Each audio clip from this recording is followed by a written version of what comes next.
ഞാനിവിടെ പോണ്ടിച്ചേരി വന്ന ശേഷം ഇതുവരെ ഒരു അമ്പലത്തിൽ പോലും പോയിട്ടില്ല. അങ്ങനെ ആദ്യമായിട്ട് അമ്പലത്തിൽ പോകാമെന്ന് വെച്ച് നോക്കിയപ്പം ഒരു അമ്പലം തുറന്നിട്ടില്ല. ഇനി ഇവിടെ അമ്പലങ്ങളൊന്നും രാവിലെ തുറക്കാത്തതാണോ, ഇനി അതോ പൂജാരിക്ക് മടിയായതുകൊണ്ട് രാവിലെ എണീറ്റ് വന്ന അമ്പലം തുറക്കാത്തതാണോ എന്തുവാണെന്നൊന്നും അറിയത്തില്ല.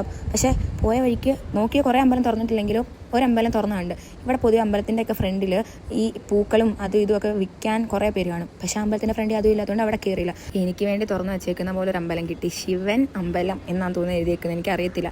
ആ അമ്പലത്തിനുള്ളിൽ ദീപാരാധന എന്തോ ആയിരുന്നു, ചിലപ്പോൾ മണിയൊക്കെ അടിക്കുന്നുണ്ടായിരുന്നു. അവിടെ എന്ന് പറഞ്ഞാൽ മറ്റേ ഈച്ച സിനിമയിൽ ഞാനിക്ക് മറ്റേ പ്രസാദം നെറ്റിയിൽ തൊട്ടുവിടുന്ന പോലെ തിരുമേനി നമുക്ക് ഇങ്ങോട്ട് വന്നിട്ട് പ്രസാദമൊക്കെ കയ്യിൽ എന്തെങ്കിലും ഉണ്ടെങ്കിൽ പ്രസാദം തിരുമേനി നമുക്ക് നെറ്റിയിൽ തൊട്ട് തരും. അങ്ങനെ ഞാനതൊക്കെ ആദ്യമായിട്ട് കാണുക. പിന്നെ അതിനുശേഷം ഈ അമ്പലം നിറച്ചും ഓരോരോ കുഞ്ഞു പ്രതിഷ്ഠകളൊക്കെ ആയിരുന്നു. സത്യം പറഞ്ഞാൽ അമ്പലത്തിൽ തൊഴാൻ വേണ്ടി പോയിട്ട് അമ്പലമൊന്നും തുറന്നിട്ടില്ല എന്നുണ്ടെങ്കിൽ ഭയങ്കര ഒരു ദൈവത്തിൻ്റെ എന്തോ ദോഷം കിട്ടിയെന്ന് തന്നെ വിചാരിക്കും. പക്ഷേ അമ്പലമൊക്കെ തുറന്ന് കണ്ടപ്പം തൊഴാൻ പറ്റിയപ്പം ഭയങ്കര സന്തോഷമായിരുന്നു, ഒരു സമാധാനം കിട്ടി. എന്നിട്ട് അവിടെ നിന്ന് അടുത്തൊരു അമ്പലത്തിൽ പോയി, എന്തോ ഗണപതിയുടെ ഒരു അമ്പലം. ആ അമ്പലത്തിൽ എന്ന് വെച്ചാൽ ചെരുപ്പൊന്നും നമുക്ക് തോന്നിയ പോലെ നൂറിയിടാൻ പറ്റത്തൊന്നുമില്ല. ആ അമ്പലത്തിൻ്റെ പേര് അരുൾമിക്കു മണകുള വിനായകർ ദേവസ്ഥാനം എന്നായിരുന്നു. പറഞ്ഞൊക്കെ ശരിയാണെന്നൊന്നും എനിക്കറിയത്തില്ല. എനിക്ക് തോന്നുന്നു ഈ സാധനങ്ങളൊക്കെ ഉണ്ടാക്കിയേക്കുന്ന കറുവപ്പുല്ല് കൊണ്ടാണ്. നല്ല രസമുണ്ട് ഈ കുഞ്ഞു ഗണപതിയും അതും ഇതുമൊക്കെ കാണാൻ വേണ്ടിയിട്ട്. അവിടെ തൊഴാൻ അമ്പലത്തിനുള്ളിൽ കയറിയപ്പം അതിനുള്ളിൽ ഫുള്ള് ഓരോരോ ഗണപതിയുടെ ഓരോരോ സാധനങ്ങളായിരുന്നു.